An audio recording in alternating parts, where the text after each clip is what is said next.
Global ITI के YouTube channel में आप सभी का एक बार फिर से स्वागत है। आज जो है हम फिटर थ्योरी का जो कि फर्स्ट ईयर के लिए हमारा चल रहा था पार्ट 5 उस क्वेश्चन को सॉल्व करेंगे।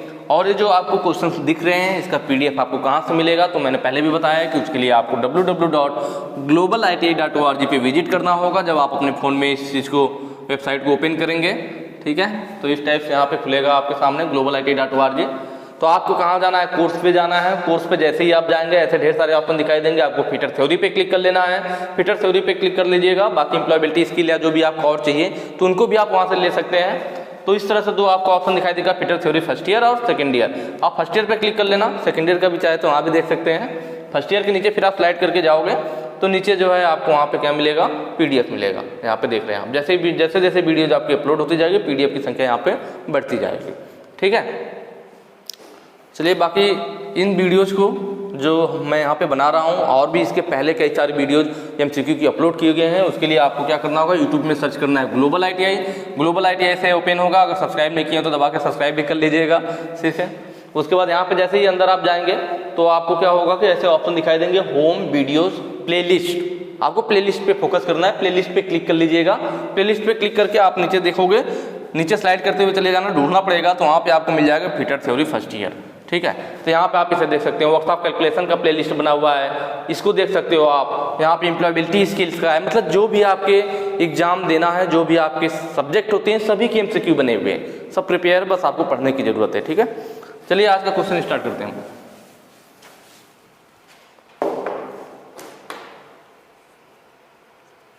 किस फाइल में समानांतर किनारे पूरी लंबाई में होते हैं? ठीक है, किस फाइल में समानांतर किनारे पूरे लंबाई में होते हैं? कहने का मतलब यह है कि कौन सी ऐसी फाइल है जो फाइल की लंबाई यहाँ तक होती है, समांतर वाले जो किनारे हैं पूरी लंबाई में हो। ठीक है, जनरली जो भी आप फाइलें पढ़ते हैं सभी फाइलों के लास्ट का जो 1/3 भाग होता है, जैसे फाइल हो गई ना तो लास्ट का 1/3 भाग टेपर में होता है, लंबाई और मोटाई दोनों में। ये होती है आपकी ऐसे फाइल की लंबाई क्या होता है, हिल से लेकर के पॉइंट तक होता है। तो हमारी जो फाइल की पूरी लंबाई होती है ना, पूरी लंबाई में इसकी चौड़ाई एक समान नहीं होता है। लास्ट का जो 1/3 भाग होता है फाइल का, 1/3 भाग, वहाँ पर क्या होता है, इस चौड़ाई में भी टेपर हो जाती है और मोटाई में भी टेपर हो जाती है। मैक्सिमम फाइलों में यही केस होता है। लेकिन जो हमारी हैंड फाइल है, यहाँ पे लाइफ लिख दिया है, गलत लिख रखा है, हैंड फाइल होगा। जो हमारी हैंड फाइल है उसमें क्या होता है, तो हैंड फाइल जो होती है वह चौड़ाई में टेपर नहीं होती है। इस टाइप से हैंड फाइल है, तो इसकी देख रहे हैं पूरी चौड़ाई में एक समान है, पूरी लंबाई में इसकी जो चौड़ाई है एक समान है, मोटाई में सिर्फ टेपर होती है, चौड़ाई में टेपर नहीं होती है। तो इसीलिए पूछा था किस फाइल में समानांतर किनारे पूरे लंबाई में होते हैं, तो इसमें देखिए जो समानांतर वाले जो दोनों किनारे हैं पूरे लंबाई में एक समान है, कोई टेपर नहीं है, जबकि बाकी फाइलों में टेपर होता है। हैंड फाइल में क्या होगा, सिर्फ वो मोटाई में टेपर होगी, 1/3 भाग सिर्फ मोटाई में टेपर होगी, चौड़ाई में पूरा एक समान होगी। और एक आती है मिल फाइल। मिल फाइल क्या होती है, वह ना तो चौड़ाई में टेपर होती है ना ही मोटाई में टेपर होती है। तो मिल फाइल ऐसी फाइल है जो कि पूरे लंबाई में एक समान होती है, ना ही वो चौड़ाई में टेपर होती है ना ही लंबाई में। और हैंड फाइल में क्या है, वो सिर्फ मोटाई में टेपर होगी, चौड़ाई में नहीं होगी। बाकी सभी फाइलें, जो भी फाइलें बच गई, जो भी नाम आपको याद हो फाइल का, ठीक है, सभी फाइलें लास्ट का 1/3 भाग मोटाई और चौड़ाई दोनों में टेपर होती है। ठीक है, ये बात ध्यान रखना, कितना, लास्ट का 1/3 भाग हैंड फाइल होगी आपकी। और इस हैंड फाइल में एक चीज और होता है कि इसके जो एज होता है, जो इसकी एज होती है, तो एक ही एज पे दांतें बने होते हैं, सिंगल दांतें कटे होते हैं। दूसरी एज बिना दांतों के होती है, इस वाले एज को सेफ एज बोला जाता है। ठीक है, तो यहाँ पे समानांतर पूरी लंबाई की बात किया था, तो ये हो जाएगी हमारे क्या, हैंड फाइल हो जाएगी। नेक्स्ट क्वेश्चन पे चलेंगे।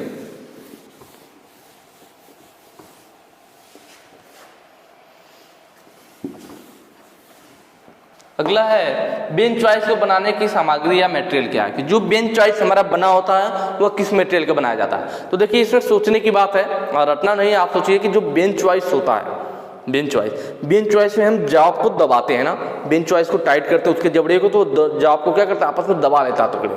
तो जॉब को वो दबा रहा है, तो इसका मतलब बेंच चॉइस पे कौन सा फोर्स काम कर रहा है, दबाव बल ना। दबाव का मतलब संपीड़न बल, कौन सा बल, संपीड़न, संपीड़न का मतलब कंप्रेसिव फोर्स, कंप्रेसिव, और कंप्रेसिव फोर्स सहन करने की सबसे अच्छा किस मेटल के अंदर गुण होता है? तो मैंने आपको बताया था कि वह होता है क्या आपका कास्ट आयरन। कास्ट आयरन ऐसा मेटल है जो कि कंप्रेसिव फोर्स को सबसे अधिक अच्छे तरीके से सहन कर सकता है। तो इसका मतलब जो हमारी बेंच चॉइस है वह जॉब को दबा के पकड़ रही है। जब जॉब को दबा रही है तो बेंच चॉइस पे कंप्रेसिव फोर्स लग रहा है, संपीड़न बल लग रहा है, दबाव बल लग रहा है, इसलिए बेंच चॉइस किसका बनेगा? कास्ट आयरन का बनेगा। ऑप्शन डी सही हो जाएगा। रटना नहीं है, उसको कॉन्सेप्ट को समझिए, हमेशा याद रहेगा। नेक्स्ट क्वेश्चन पे चलेंगे।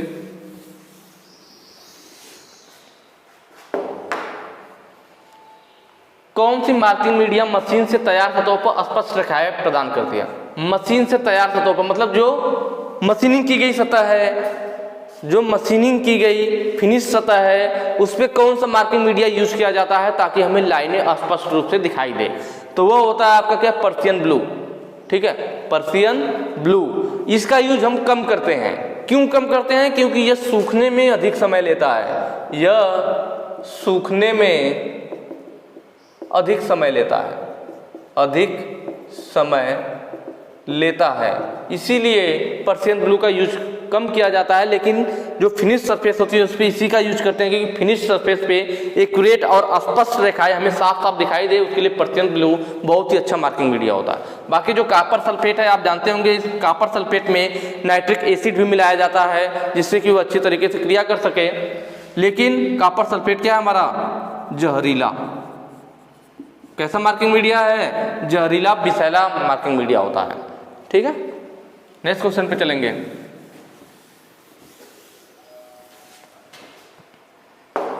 अगला कह रहा है स्लॉटेड एंगल प्लेट में दिए गए स्लॉट का उद्देश्य क्या है? एंगल प्लेट होता है हमारा जॉब को सपोर्ट प्रदान करता है। एंगल प्लेट किस टाइप से होता है? तो इस टाइप से होता है। एंगल प्लेट होता है, एंगल में होता है, उनके बीच का जो एंगल होता है वो 90 डिग्री होता है। इस टाइप से एंगल प्लेट बना होता है। ठीक है, ये हमारा क्या एंगल प्लेट है।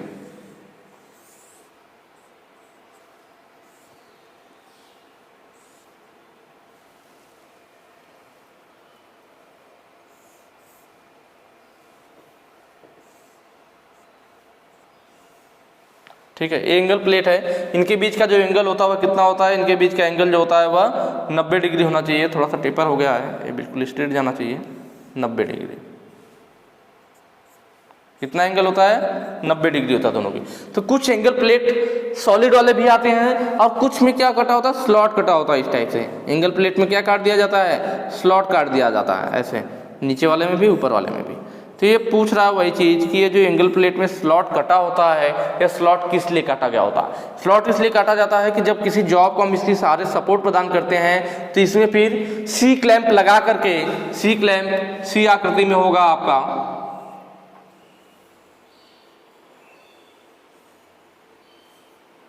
यहाँ पे आपका इस तरह से स्क्रू टाइप का होता है जिससे टाइट करके हम जॉब को पकड़ते हैं। तो सी क्लैंप की मदद से यहाँ पे लगाते हैं, जॉब रख दिया और सी क्लैंप को ऊपर से लगा के टाइट करके उसको पकड़ते हैं। किसकी मदद से?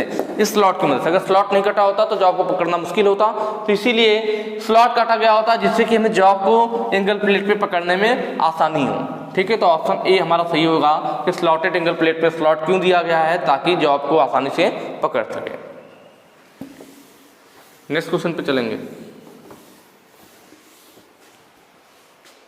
राउंड बार के केंद्र को चिन्हित करने के लिए किस कैलिपर का उपयोग किया जाता है? राउंड बार मतलब कोई हमारा बेलनाकार इस टाइप से मेटल है राउंड, और इसका हमें क्या निकालना है? इसका निकालना है सेंटर।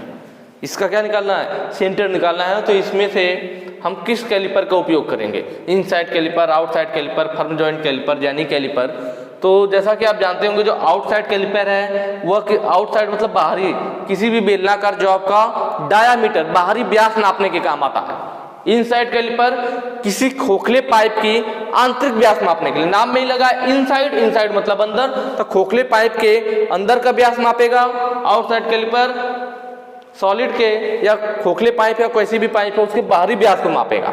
जब आउटसाइड है तो बाहरी व्यास को, इनसाइड है तो आंतरिक व्यास को।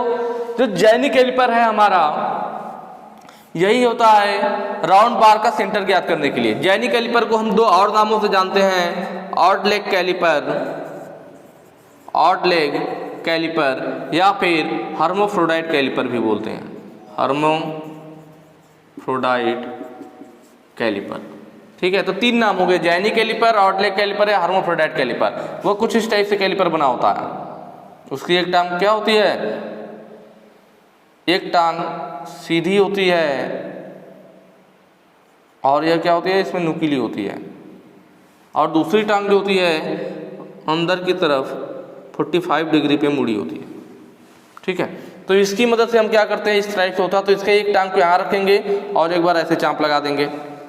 ठीक है, ये जो मुड़ी हुई टांग यहाँ रख के इधर से चाप लगा दिया, फिर इस साइड रखा और इधर से ऐसे चाप लगा दिया, फिर इस साइड रखा, इधर से ऐसे चाप लगा दिया, फिर इस मुड़ी हुई टांग को यहाँ रखा और फिर इससे जो इसकी नुकीली चीज़ है इससे ऐसे चाप लगा दिया।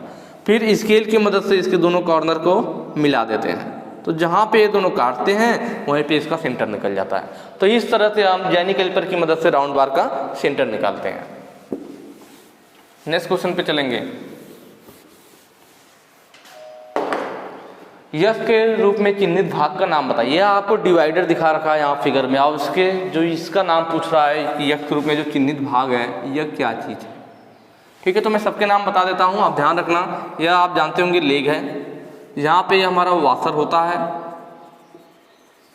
ये जो है हमारा नर्ल किया हुआ नट है तो इसे नर्ल नट बोलेंगे, नर्ल्ड नट, नर्लिंग वाला नट है। हाथ से जिस नट को हाथ से टाइट या लूज करना हो तो वहाँ पे नर्लिंग नट ही यूज किया जाता है। और ये क्या है, बॉल जैसा बना हुआ है, इसे बॉल बोलेंगे, बॉल जैसा बना हुआ है। ठीक है, और इस जो ऊपर वाला हिस्सा होता है जिसको हम पकड़ करके घुमाते हैं, उसी से तो पकड़ के घुमाते हैं कंपास वगैरह में। आपकी कंपास में भी इस टाइप से ऊपर बना होता है जिसको पकड़ कर सर्कल बनाते हैं। तो यह जो ऊपर वाला हिस्सा है इसको बोला जाता है पेग, PG, पेग बोलते हैं। ठीक है, यह क्या है आपकी तो रिंग स्प्रिंग या स्प्रिंग बोला जाता है, या रिंग स्प्रिंग भी बोलते हैं क्योंकि गोल बना हुआ है ना, तो रिंग स्प्रिंग बोल जाते हैं। ठीक है, स्प्रिंग हो गया, स्पेलिंग गलत हो गई। ठीक, और यहाँ पे जो है गोल सा बना हुआ जिसका इसने पूछ रखा था क्वेश्चन में कि यह क्या चीज़ है, तो इसको बोला जाता है फलक्रम।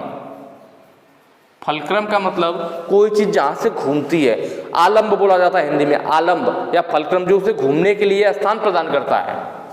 तो इसी जगह पे तो ये दोनों लेग खोलेंगे या बंद करेंगे तो यही वो हिस्सा है जो इन दोनों लेग को घूमने के लिए स्थान देता है, तो इसको फलक्रम या हिंदी में आलम्ब भी बोलते हैं। ठीक है, तो इसी फलक्रम या आलम्ब के सेंटर से लेकर के इसकी नोक तक की जो दूरी होती है वही क्या होती है, डिवाइडर की लंबाई होती है। डिवाइडर का साइज कहाँ से कहाँ तक लिया जाता है, तो आप कह सकते हैं कि पॉइंट की नोक से लेकर के या जो फलक्रम है उसके सेंटर तक या रिविट के सेंटर तक की जो दूरी होती है वही हमारा क्या होता है, लंबाई होती है। तो यहाँ पे ऑप्शन क्या होगा, ऑप्शन डी सही हो जाएगा, फलक्रम या आलम्ब। वो कौन सा हिस्सा है, फलक्रम या आलम्ब है। नेक्स्ट क्वेश्चन पे चलेंगे।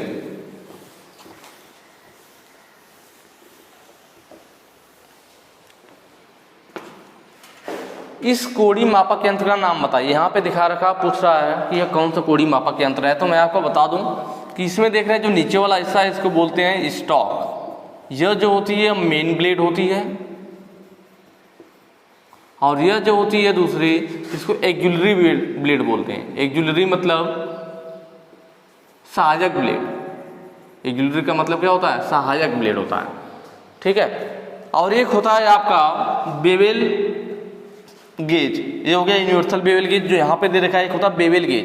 बेवेल गेज कैसे होता है, तो सिंपल इस टाइप से होता है, स्टॉक होता है उसमें।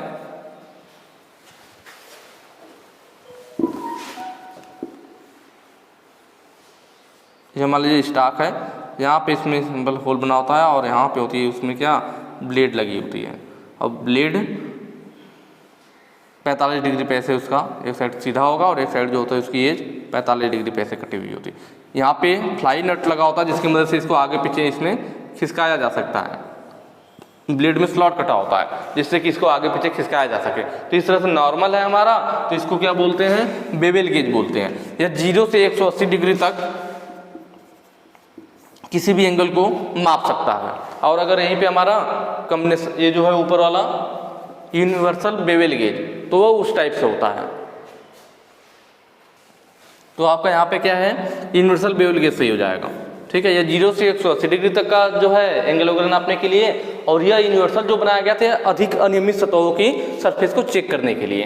तो इस तरह से वो कौन सा ऑप्शन सही होगा, यूनिवर्सल बेवेल गेज। अगर इससे नॉर्मल होता तो बेवेल गेज सही हो जाता। ठीक है। नेक्स्ट क्वेश्चन पे चलेंगे।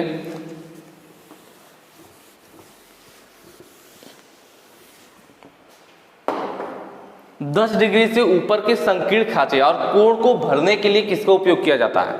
जो 10 डिग्री का संकीर्ण हो, खांचा हो या कोण को भरना हो तो आपको याद होगा knife edge file. Knife edge file कुछ इस टाइप से, नाइफ एज क्योंकि चाकू की तरह होती है, इसका एक हिस्सा मोटा होता है और दूसरा वाला हिस्सा क्या होता है, ऐसे धारनुमा होता है।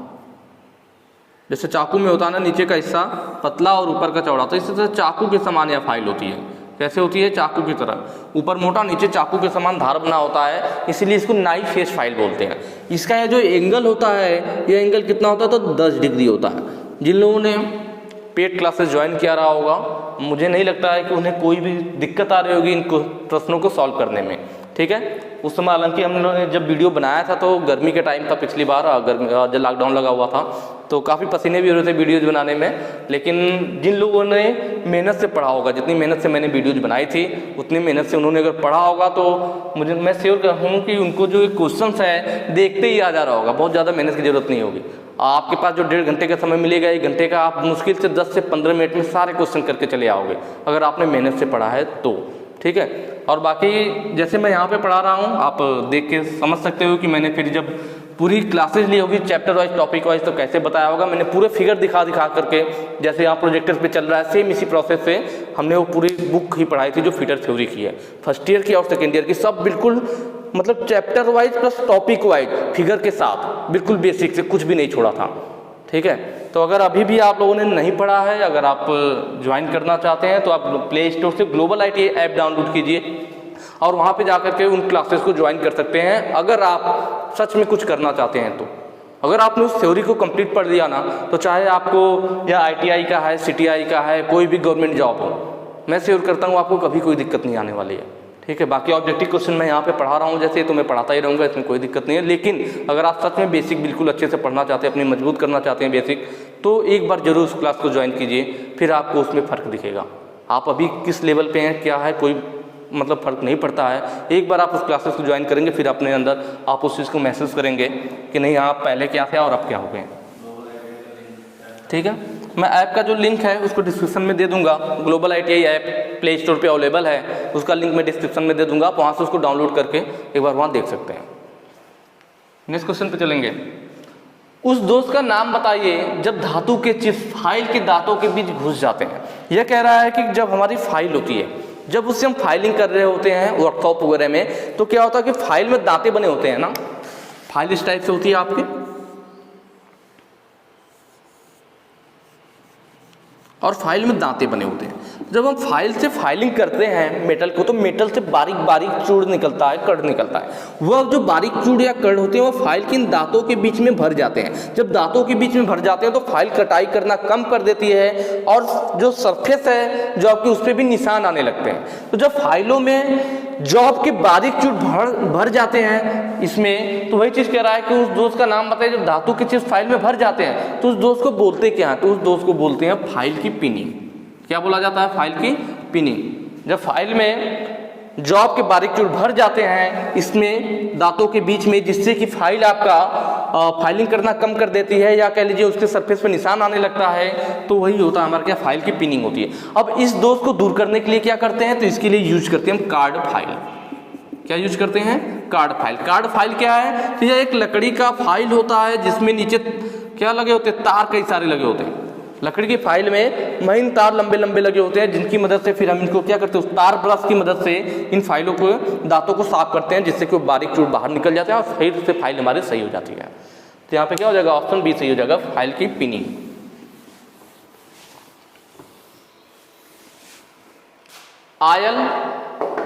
ऑयल होगा, ग्रूव्स होगा यहाँ पे, ठीक है। थोड़ा सा गड़बड़ हो रखा है।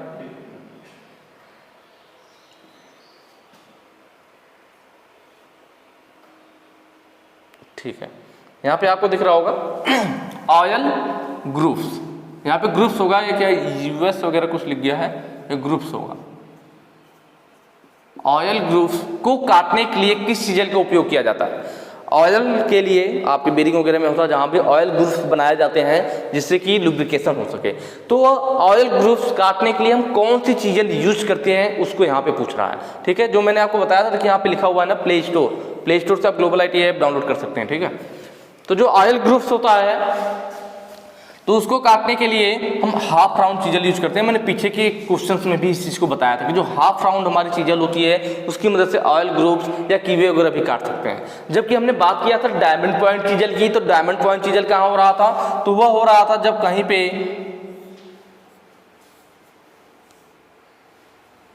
कहाँ यूज हो रहा था, जब कहीं पे कॉर्नर हो, क्या हो, कॉर्नर बना हुआ हो और इस कॉर्नर पे कोई ऐसे कॉर्नर बना हुआ और यहाँ पे कॉर्नर पे क्या होगा, मान लीजिए मेटल वगैरह है और हम उस कॉर्नर पे उसको बिल्कुल अच्छे से चौकोर बनाना है, कहीं पे कॉर्नर को अच्छे से चौकोर बनाना है, तो हम डायमंड पॉइंट चीजल यूज कर रहे थे। वेब चीजल कब यूज होती है, जब हमें कहीं पे लंबा स्लॉट काटना है, जैसे यह मेटल है, अब हमें इसके बीच में यहाँ पे ऐसे लंबा सा स्लॉट काटना है, तो हम क्या करते हैं, इस मेटल पे पहले ड्रिल करते हैं, यहाँ एक ड्रिल कर देंगे, फिर थोड़ा गैप छोड़ के एक ड्रिल करेंगे, फिर थोड़ा गैप छोड़ के ड्रिल करेंगे, फिर गैप छोड़ के ड्रिल करेंगे, फिर ड्रिल, ऐसे, ठीक है, ऐसे ऐसे ड्रिल कर लिया जाता है। अब ड्रिल करने के बाद क्या करते हैं, अब यह ड्रिल हो गया, आर पार छेद हो गया, यहाँ भी हो गया, अब दोनों ड्रिल के बीच के मेटल को हटाने के लिए वेब चीजल यूज की जाती है। कौन सी चीजल, वेब चीजल। तो यहाँ पे चीजल इस टाइप से होती है लंबे सी, और आगे का हिस्सा कुछ ऐसे बना होता है, ठीक है। अब इसकी मदद से हम क्या करते हैं, अब इन दोनों के बीच में यहाँ पे इस चीजल को रखा जाएगा, हैमर से चोट करेंगे तो इसके बीच का मेटल हटा देगा, फिर इन दोनों छेद के बीच में रखेंगे, फिर इसके बीच के मेटल, फिर इसके बीच का मेटल, ऐसे काटते जाएंगे तो फिर एक लंबा सा स्लॉट बन जाएगा। तो जो ड्रिल किए हुए पार्ट्स होते हैं उनके बीच के मेटल को हटाने के लिए वेब चीजल का यूज किया जाता है। फ्लैट चीजल हमारा नॉर्मल मेटल कटिंग वगैरह के लिए यूज करते हैं। यहाँ पे ऑप्शन सी हमारा सही हो जाएगा। बाकी हमारे चैनल को आप टेलीग्राम पर भी ज्वाइन कर सकते हैं। टेलीग्राम पे आप सर्च करेंगे ग्लोबल ITI, वहाँ पर भी 24-25 हज़ार लोग जुड़े हुए हैं, वहाँ पर भी आप ज्वाइन कर सकते हैं, जिससे कि आपको कोई भी इन्फॉर्मेशन मिस नहीं होगी, सारी चीज़ें आपको मिलेंगी। बाकी वीडियो पसंद आई है तो लाइक कीजिएगा, ज़्यादा से ज़्यादा शेयर कीजिएगा। बाकी आगे की क्वेश्चन नेक्स्ट वीडियो में करवाएंगे। Thank you.